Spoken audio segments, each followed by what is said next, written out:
Please stand clear of the doors. Por favor, manténganse alejado de las puertas.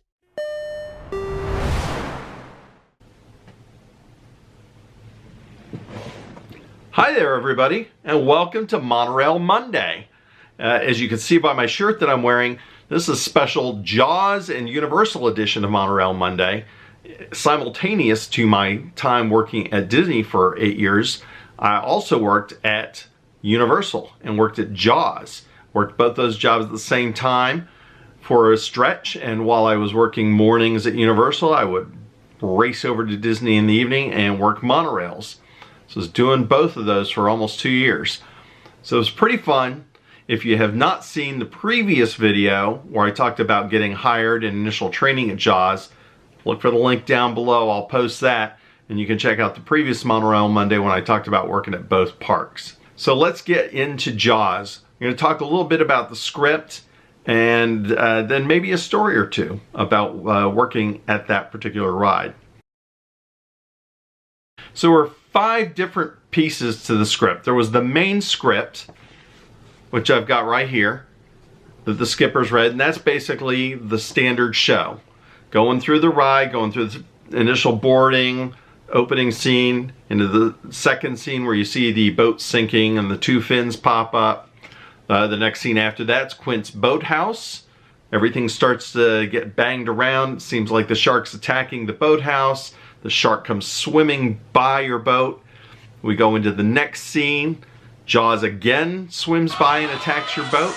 And the gas dock explodes, flames all over the water, and yet we trudge on ahead to the final scene where we fire grenade launchers at the shark again, but the shark comes up, bites the cable, it's burned to a crisp, and then we sail into the unload section for the final farewell. It didn't always go according to plan. It usually did, and it was great, but sometimes you had to say, yeah, what are we going to do now? What if operations are not running according to plan? What if there is either a boat that moves slower out of the scene than it's expected, or maybe there's a difficulty unloading a wheelchair and that starts backing up the boats out of the scenes? They're not transitioning to the next scene quickly enough? That's when we would pull out pace material. And pace material is basically extra dialogue that you can add to a scene, a little something that you can add to that scene, even though the boat's maybe not moving, you haven't moved fast enough to the next scene. It's a little extra something you can say to keep things kind of flowing and keep people interested and not have them feel like, okay, what's going on now? So pace material was basically delivered anytime things were just slowed down for a second. Maybe it was 10 extra seconds, 15 extra seconds, 20 extra seconds. You're not quite moving into the next scene yet. Little extra stuff so this basically had some suggested lines for you to add. The next script element, stall material. So stall material would come into play anytime things were backed up and nothing was moving. Perhaps there's a problem at load. Perhaps there is a problem at unload. Perhaps there is a brief computer glitch. So basically, here's how it would go. You're doing your normal script.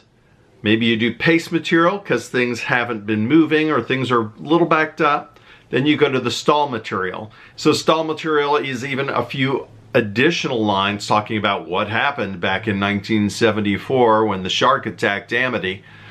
So you would do a little bit of that.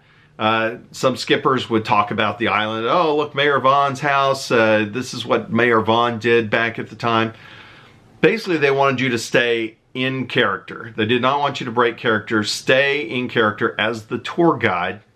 And then they would say you could go trivia, talk about trivia for the movie, talk about trivia for filming the movie, but still sort of tie it in that this was a film based on true events that happened.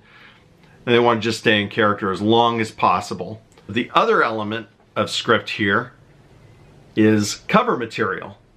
With the cover material, we would basically be covering for effects that were not working in the ride. So maybe one of the fins isn't working, maybe one of the sharks that comes out of the water and slides by the boat's not working. So we had material for that. Oh, it must have been a shark. The shark just attacked the boathouse. I didn't see it, but it's still out here.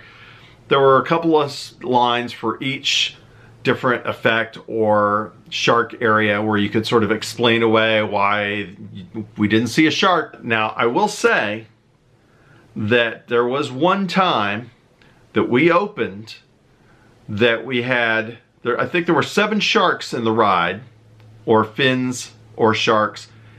6 of them were not working. We basically had 1 shark working on the entire ride. So fin 1 didn't pop up, fin 2 didn't pop up. We had the boathouse shark also not popping up. We finally had the 1 shark that was working was by the gas dock. So that shark would come out of the water by the boat, the dock would explode, and you would go to the final scene with Jaws electrocuting himself on the cable, and yeah, no shark, no dead shark. And you circle around, we hadn't even opened the ride yet, and the supervisors were talking about how we're going to open, and we're all banding together saying, no, we're not going to perform a show with 1 out of 7 sharks working. That's not going to happen. And basically a couple more managers came in, there was a little powwow, and they finally said, yeah, you're going to open, we'll have some managers that unload, if people are complaining, we'll deal with it. So basically what happened was we opened, and only 1 shark was working, and yeah, those managers, they scattered, they were gone, they weren't there at all. People were unhappy. It wasn't a mass complaint, but there were a few people complaining. Some people were just kind of like, I thought there'd be more sharks. They didn't know that there should have been more sharks. So what ended up happening was the shark that was working had a hydraulic leak, and they finally had to shut the ride down. And so we gotta work on some of this stuff before we reopen again. And that was probably it. There were probably 2 reasons the ride tended to shut down the most. One was hydraulics leaking all over the place, and all the sharks basically were run by hydraulics underwater, which is a huge challenge. The other reason the ride might go down would be computer glitches, sensor glitches. The final script element that we had was delays and restrictions, and that was basically weather. Things like weather, or we're having technical problems. We don't know exactly when it's going to be corrected. You're welcome to visit other attractions if you like. Pretty standard stuff for most any ride that's experiencing technical problems. So that's the basic script stuff. Was there ad-libbing? A little. Sometimes people added a little ad-libbing. But unlike Jungle Cruise, I think, used to see a lot more of that. Ad-lib jokes, and people would throw their own stuff in there. There was not as much of that going on with Skippers on Jaws. Most people pretty much stuck mostly to the script. It was all about the performance. You're jumping back and forth across the boat. Got the grenade launcher. Some people were better at whipping that thing around. So it was all about throwing yourself around that boat and into the performance. And it was tiring. Doing that Jaws spiel, and then also jumping around and sort of performing during the ride. It was exhausting. You do that 5-6 times in a row in 95-degree heat. It's wearing on you a little bit. If you were tower trained, and I was tower trained after a few months, basically you would go into the tower next to the load platform, and that was where all the computer systems were. You had monitors to see what's going on with the ride, and any problems, any computer issues, it would pop up with little alerts. You could talk to all the skippers on the boats and figure out what's going on. You were basically running the operation, air traffic control for the ride. If there was a maintenance problem, you would contact maintenance and get them to where the problem was. Another position that was there when I started but disappeared probably only a couple of months after I was there. We used to have someone placed in one of the houses on the island.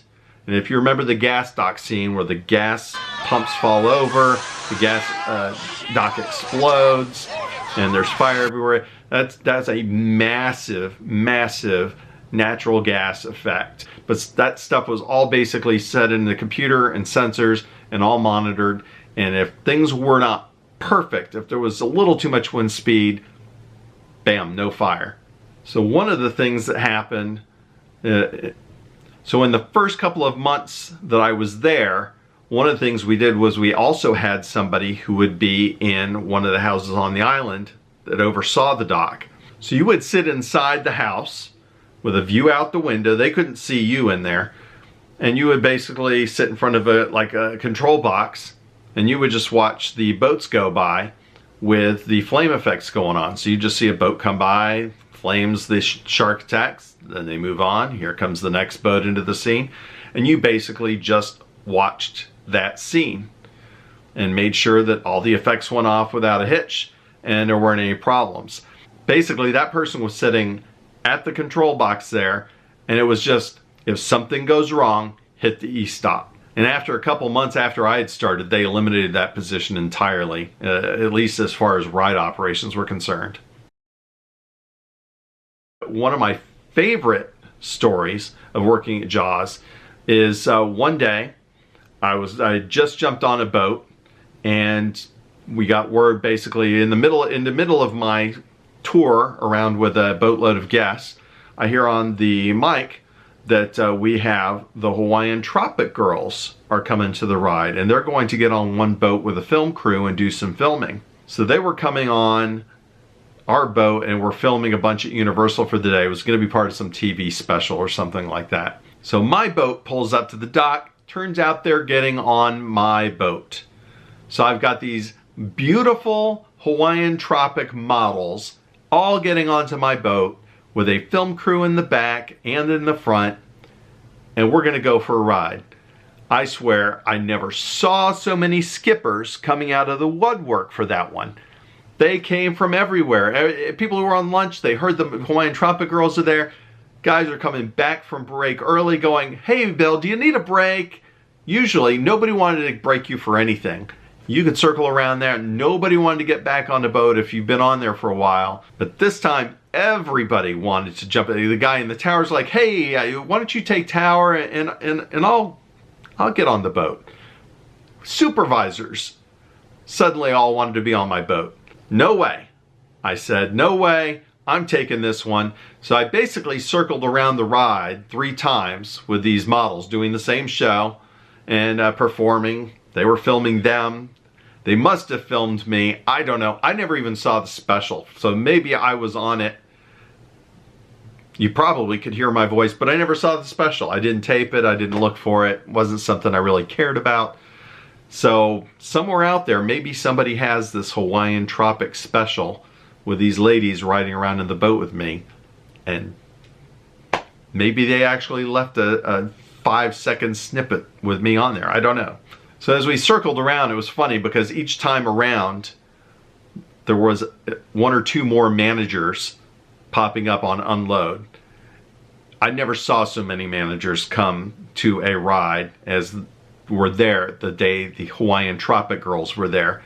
I mean, supervisors and managers that probably had never left their office were at that ride. How are things going? Things going okay? Everybody wanted to come hang out with the Hawaiian Tropic girls. One of the things I really liked about working Jaws, and it's probably pretty true of most Spieling attractions, was the connection with the guests. Driving the monorail, or even loading people into the gates at Monorail. I mean, you're interacting with the guests, but it's kind of like, you know, 5 all the way down, all the way down. It's just that kind of stuff. But and if you're a Jungle Cruise skipper, it's the same kind of thing. You're making that connection with that boatload of people for the next 10 or 12 minutes. So on Jaws, going around on that boat through the scenes, throwing yourself into the performance and getting the reactions from people was a lot of fun. A lot of fun to see that. You had some kids maybe in the front row with you and you could interact with them, get into it. They really soaked it up.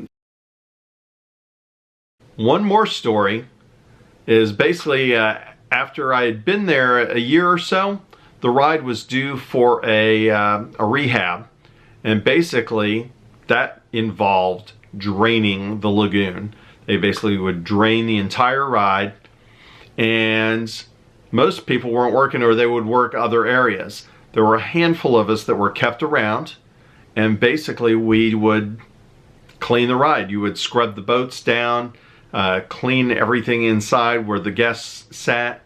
We would also basically do a lot of sludge cleanup along the bottom of the lagoon. It was all basically concrete, except for the pits where the sharks were. And those sharks would all be raised up, and they'd be working on the electronics and such. But because the sharks ran with the hydraulic fluid and stuff, there were always hydraulic leaks or oil leaks and things like that. All that stuff was getting out. So once they drained it, you end up with, there was a sludge pockets all over the place.